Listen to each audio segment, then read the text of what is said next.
அனைவருக்கும் எனது அன்பான வணக்கம். திருவள்ளுவர் இயற்றிய திருக்குறளில் அறத்துப்பால் அதிகாரம் 31 வெகுளாமை 308வது குறள்.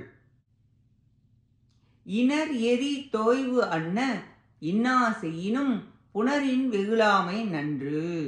பெரு நெருப்பில் தோய்வது போன்ற துன்பத்தை ஒருவன் செய்த போதிலும் அவன்பால் கோபப்படாமல் இருப்பது நல்லது. ஒருவர் ஒரு துன்பம் செய்தால் பொறுக்க முடியும். பொறுக்க முடிந்தால் அது நன்று. பல துன்பங்கள் தந்தால், மேன்மேலும் துன்பம் தந்தாலும் நீ கோபப்படாதே என்கிறார்.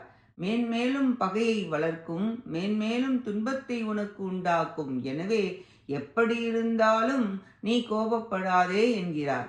துறவு மேற்கொள்பவனுக்கு கோபப்படுவதால் அதன் பயனாகிய வீடு பேர் கிடைக்காமல் மறுபிறப்பு உண்டாகும். சாதாரண கிரகஸ்தனுக்கு கோபப்படுவதால் சுற்றம், நண்பர்கள், குடும்பம் அனைத்தும் பாதிக்கப்படும். பகைமையை ஏற்படுத்தும். மறுமையில் பாவமும் ஏற்படும். துன்பத்தையே அது தரும்.